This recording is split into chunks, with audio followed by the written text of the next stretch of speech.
네, 9월 모의평가 철학 미학 지문입니다. 샤프츠베리는 근대 미학의 기초를 마련한 인물로 간주됩니다. 샤프츠베리라는 이름도 물론 중요하겠지만 우리가 가장 눈여겨봐야 할 것은 근대 미학의 기초를 마련하다라는 부분이겠죠. 그의 미학은 초월적인 신의 존재가 모든 것에 우선한다는 형이상학적 전제를 바탕으로 합니다. 형이상학적이라는 것은 추상적이라는 같은 말입니다. 추상적, 관념적, 정신적, 우리가 감각할 수 없는 것이면 다 포함이 되는 겁니다. 그러니까 신의 존재라는 것은 우리가 두 눈으로 볼 수는 없는 거잖아요, 그죠? 그래서 신의 존재가 모든 것에 우선한다 라는 형이상학적 전제를 바탕으로 나아가는 것이다. 그럼 신의 존재를 인정한다는 거기 때문에 이런 걸 유신론적이라고 부릅니다. 신이 있다 이런 뜻이죠. 반대는 무신론적. 온 우주가 신의 피조물이라고 보았던 샤프츠베리는 우주의 속성인 질서, 균형, 조화를 지닌 대상을 아름답다고 여겼으며 그가 생각하는 미는 대상 속에 실제하는 형식적 선질로부터 기인하는 것이었다. 말이 좀 어려우니까 단어부터 갑시다. 피조물이라는 것은 당하다, 무엇을, 만듦을, 그러니까 만들어진 물체라는 거죠. 만들어진. 온 우주라는 게 누구에 의해서 만들어진? 신에 의해서 만들어졌다라고 지금 인식을 하는 겁니다. 그래서 이 사람은요, 우주의 속성인 질서, 균형, 조화를 지닌 대상을 아름답다고 여겼으며 그가 생각하는 아름다움이라는 것은 대상 속에 실제하는 형식적 성질로부터 기인하는 것입니다. 형식적 성질이라는 것은 말 그대로 어떠한 형식을 말하는 거죠. 위에서 어떤 단어들이 형식적 성질을 묶일 수 있을까요? 이런 거겠죠. 질서, 균형, 조화. 이 아름다움이라는 것, 샤프츠베리는 샤프통이는 그 중요한 게 아니고 이 사람의 입장에선 질서, 균형, 조화라는 형식적 성질이 아름다움의 근원이라고 보는 거겠죠. 누가 만든? 신이 만든.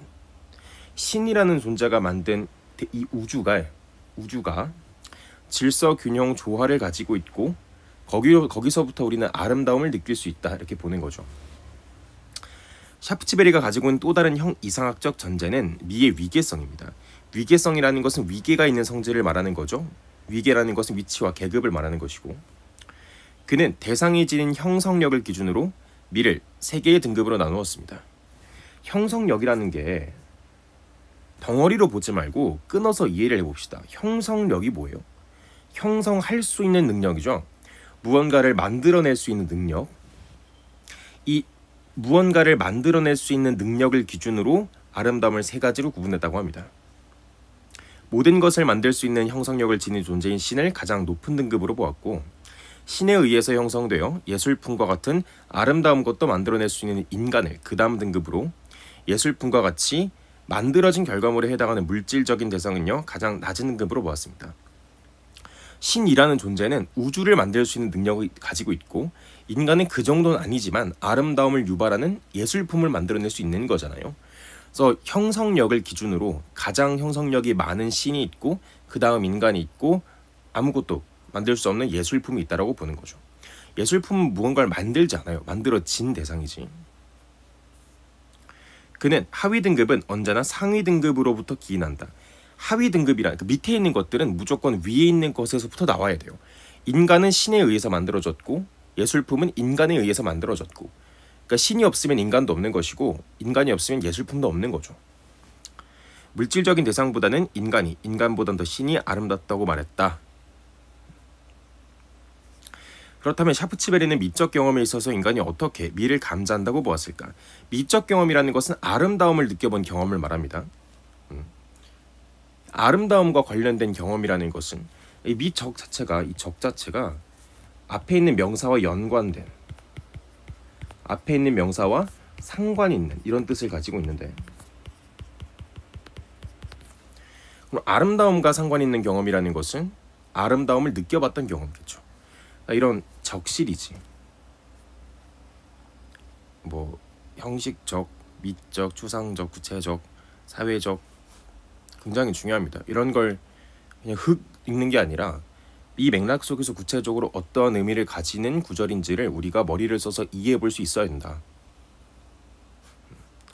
고1 해설 강의이기 때문에 따로 공감을 못 하시는 분도 계시겠지만, 올해 고3 독서가 수능 출제 기관인 이제 평가원에서 출제한 6월 9월 모의 평가를 보면 이 적 시리즈로 조금 독서 지문을 변별하고 있는 것 같습니다. 그래서 우리가 이 습관이 굉장히 중요하다. 샤프츠베리는 이를 설명하기 위해 인간이 신으로부터 받은 자연적 본능인 취미를 제시합니다. 자연적이라는 것은 알아둬야 돼요. 어휘력의 싸움입니다. 있는 그대로의. 이 자연이 풀벌레가 아니고 있는 그대로의. 있는 그대로. 그럼 자연적 본능이라는 건 뭐예요? 태어날 때부터 가지고 태어난 있는 그대로의 본능이라는 거죠. 근데 인간이란 존재는 형성력이 가장 강한 신으로부터 만들어진 거잖아요. 그래서 우리는 신으로부터 만들어질 때부터 있는 그대로의 본능을 가지고 태어나는데 이것을 취미라고 부른대요. 취미라는 것은 미를 감각하는 하나의 독립적인 내감이자 미를 판단하는 능력으로서 감각기관이 대상의 맛, 색깔 등을 즉각적으로 감지하는 것처럼 취미도 대상을 접하는 순간 즉각적으로 아름다움을 느낄 수 있는 기제가 된다는 것이죠. 내감이라는 것은 안쪽에 있는 감각, 겉으로 드러나는 게 아니라 내 안에 있는 감각. 우리 지금 뭐 읽고 있어요? 샤프츠베리의 입장에서 아름다움의 경험의 원리를 설명하는 겁니다. 사람들이 아름다움을 느끼는 그 메커니즘이 뭐냐? 라고 했을 때 샤프츠베리란 사람은 인간이 신으로부터 받은 자연적인 본능인 취미라는 것이 있고 그것을 통해서 우리가 미를 감각할 수 있다 이렇게 보는 거죠. 취미라는 것은 허비가 아닙니다. 미를 취하다. 테이크입니다. 테이크. 미를 취하다 이런 뜻이죠. 취하다. 그런데 취미는 자연적 본능임에도 문화권이나 사람에 따라 미적 판단이 달라질 수가 있어요. 본능은 가지고 태어나지만 그 이후에 영향에 따라 달라질 수가 있다는 것이죠. 샤프츠베리는 그 이유를 본능이 왜곡되기 때문이라고 보았고, 취미는 본능이기 때문에 인간의 노력으로 새롭게 얻을 수는 없어요. 신에 의해서 부여받는 거지 인간이 만드는 게 아닙니다. 근데 사회적 영향 이런 거, 이 적 시리즈 사회적 영향이 뭐예요? 사회와 연관 있고 사회와 상관 있는 영향이잖아요. 그럼 사회와 연관 있고 사회와 상관 있는 영향이 뭐예요? 사회로부터 받는 영향 이런 뜻이겠죠. 사회로부터 문화권이나 이 사람이 사는 그 사회의 영향에 따라 발현되는 양상이 달라질 수 있다는 것입니다. 그래서 취미가 제대로 발현되기 위해서는 교육이나 개발이 필요하다고 보았던 것이죠. 취미라는 것은 누구나 가지고 태어나는데 그 취미를 올바르게 발현하기 위해서는 제대로 된 교육이 있어야 된다는 거죠. 한편 취미의 반응이 즉각적이라는 점은 미적 판단이 우리의 이익과 무관한 것임을 시사하는데, 이와 관련하여 샤프츠베리는 무관심성이라는 개념을 제시했습니다. 이 부분이 조금 어렵게 느껴질 수 있으니까 설명을 좀 들어보세요. 우리가 즉각적인 판단이라는 것은 이성적 판단이 배제된 걸 말합니다. 다시, 즉각적이라는 건 이성적 판단이 배제되어 있어요. 이성적 판단 혹은 합리적 판단. 머리를 써서 이게 나에게 도움이 될까 안 될까를 지금 생각해보고 있는 거잖아요. 근데 보자마자 아름다움이 빡 느껴진다는 건 이 이성적 판단, 합리적 판단이 없다는 소리죠. 그러니까 나에게 이익이 되는지 이익이 안 되는지를 생각할 시간도 주지 않고 빡 들어온다 이런 거지. 나에게 도움이 될 거냐 안 될 거냐 이런 걸 고민할 시간도 없이 바로 느껴진다고요. 그럼 우리가 생각해 봤을 때 우리의 이익과 왜 무관하지? 이익을 계산할 시간조차 주지 않고 딱 떠오르는 느낌이잖아요. 그러니까 이익과 연관이 없는 거죠. 애초부터 이익이 들어올 시간적 여유를 두지 않으니까. 무관심성이란 대상에 대해 무신경한 태도를 취하는 것이 아니라 사적 욕망, 개인의 욕망으로부터 벗어나는 것을 의미합니다. 그럼 관심이 없는 게 작품 자체에 대해, 대상 자체에 대해 관심이 없는 게 아니라 뭐에 관심이 없는 거예요? 개인의 이익에 관심이 없는 거죠. 사적 이익에 관심이 없다 이렇게 읽어야죠. 덩어리로 볼 생각하지 마세요. 끊어서 글자 혹은 구절마다의 의미를 살려서 읽는 것이 중요합니다.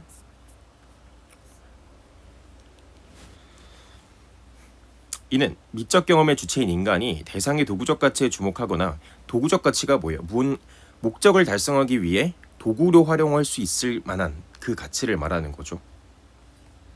대상에 대한 소유욕을 갖는 것에서 벗어나 대상 그 자체가 가진 미적 성질, 즉 내재적 가치에 주목해야 대상의 아름다움을 관조할 수 있다는 점을 강조한 것입니다. 첫 번째로 도구적 가치라는 것은 아까도 말씀드렸듯이 수단이나 그러니까 목적을 이루기 위한 수단이 되는 거죠. 이 예술 작품 그 자체를 원하는 게 아니라 이걸 통해서 원하는 그 또 다른 무언가가 있다는 거니까. 근데 무관심성이라는 것은 그 또 다른 무언가에 대한 목표 지향성을 배제하는 거잖아요. 대상에 대한 소유욕, 이런 개인적인 이익과는 관련이 없어요. 이 취미라는 것은. 대상의 도구적 가치나 그 대상을 통해서 뭔가를 얻으려는 그 욕심을 버려야 그 대상 안에 들어가 있는 아름다움 그 자체를 볼 수 있다는 거지. 관조라는 것은 객관적 인식을 말하는데요.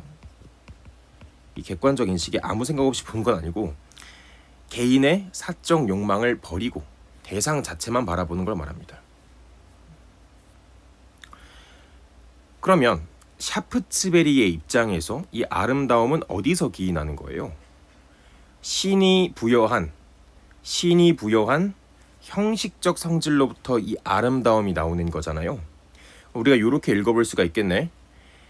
인간이 객관적으로 대상을 바라보는 순간 대상이 가지고 있는 형식적 성질을 인식할 수 있기 때문에 대상의 내재적 안에 들어있는 안에 존재하는 아름다움을 읽어낼 수 있다라고 결론을 지으면 되겠네요. 이렇게 가지문은 마무리하도록 하겠습니다.